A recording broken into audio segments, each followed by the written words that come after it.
बरेली में हिंसा पर पुलिस कर रही है प्रेस कॉन्फ्रेंस, आइए सुनाते हैं आप। मान के साथ इस्लामिया इंटर कॉलेज में एकत्र होकर कलेक्ट्रेट मार्च के शक्ल में जाकर वहां पर ज्ञापन देने की बात कही गई थी। इस पे हम लोग तत्काल उनके संपर्क में आ गए और उनको बताया गया कि जनपद में 163 BNSS की धारा लगी हुई है और बिना लिखित अनुमति के कोई भी कार्यक्रम न किया जाए। तो जब उनको ये बताया गया, इसके पश्चात उनके जो प्रमुख 2 रिप्रेजेंटेटिव हैं, एक मिस्टर नदीम और एक मिस्टर नफीस, हम लोग लगातार इनके टच में हैं। इसके साथ साथ 3 दिन पहले जो नदीम हमारे कैंप ऑफिस में आए थे और बैठ के हमने पूरी उनसे बातचीत किया था। उनको हमने सारी चीज़ों को बताया था और ये भी बताया था कि धारा 144 जो पूर्व में थी, वर्तमान में 163 BNSS वो लगी हुई है। तो आप अनुमति लेने के बाद ही और इस तरह की भीड़ को एकत्र करना किसी इस समय ठीक नहीं है, सब उनको बताया गया और वो संतुष्ट होकर गए।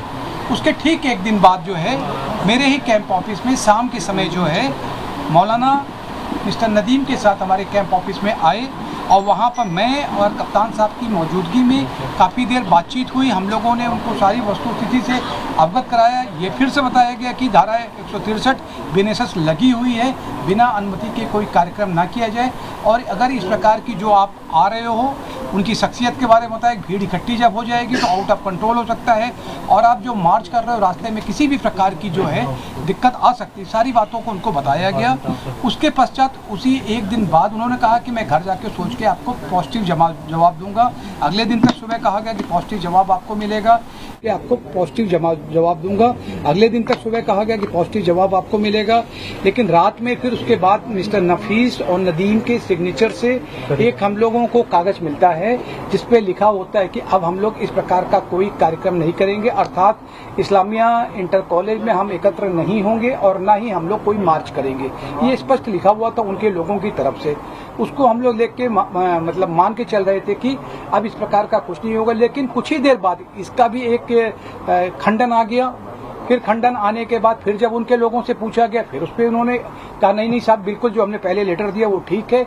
इसके अगली सुबह को करीब 10:30 बजे के करीब जो है मौलाना की तरफ से एक वीडियो जारी किया जाता है कि नहीं, जो भी समाचार पत्रों में निकला है और जो भी आपने सोशल मीडिया या अन्य जगहों से आपको लोगों को पता चला है और जो एक लेटर जारी किया गया वो सभी फेक है और हम पूर्व प्रोग्राम की तरह ही कार्यक्रम करेंगे।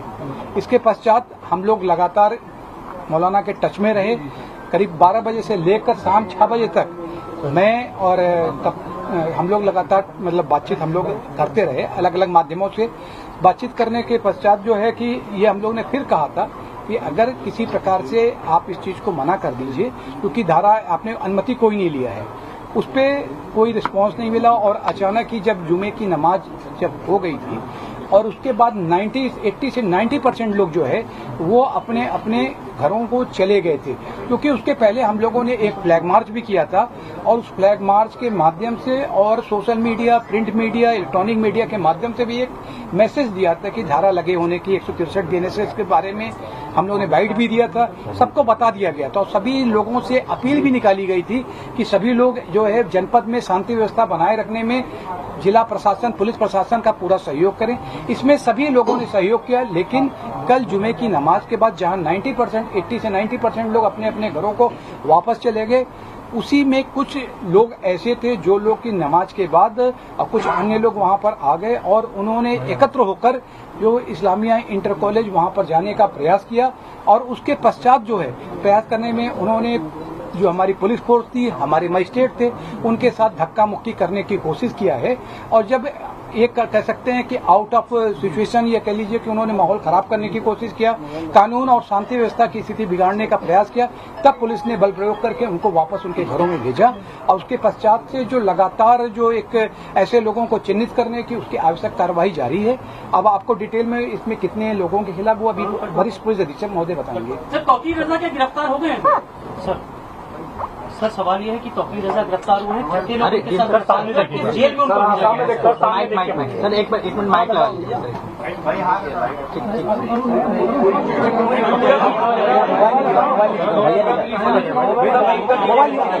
टाइमलाइन के हिसाब से पूरा ब्रीफ कर दीजिए।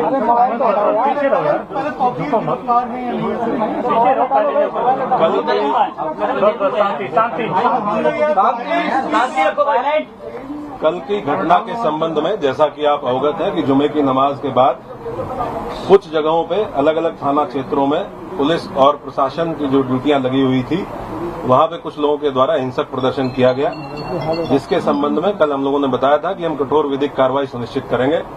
उसमें हम लोगों के द्वारा अब तक कुल 10 FIR दर्ज की गई हैं, जिसमें थाना कोतवाली में 5 FIR दर्ज की गई हैं, थाना बारादरी में 2 FIR दर्ज की गई हैं, थाना किला प्रेमनगर और कैंट में 1-1 FIR दर्ज की गई है। इन दर्ज FIRों में आज हम लोगों के द्वारा कुल 8 अपराधियों को जो इस घटना में शामिल थे, 8 अभियुक्तों को गिरफ्तार करके जेल भेजा गया है। उनके नाम मैं आपको पढ़ के बता देता हूं। मौलाना तौकीर रजा, सरफराज पुत्र सलीम, मनीफुद्दीन पुत्र जरीफुद्दीन, अजीम अहमद पुत्र नसीम अहमद, मोहम्मद शरीफ पुत्र मोहम्मद अहमद, मोहम्मद आमिर पुत्र मोहम्मद जाहिद, रिहान पुत्र राजू और मोहम्मद सरफराज पुत्र समीम। इन 8 लोगों को आज हम लोगों के द्वारा गिरफ्तार किया गया है और जो रिमांड मजिस्ट्रेट है उनके समक्ष पेश करते हुए न्यायिक हिरासत में इनको लिया गया है। कोर्ट के आदेश के उपरांत इनको संबंधित जेल में भेजा गया है।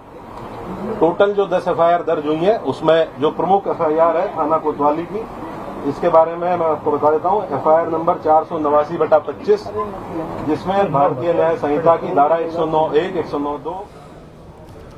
तो जो हिंसा बरेली में हुई उसके बारे में जानकारी दे रहे थे SSP अनुराग आर्या।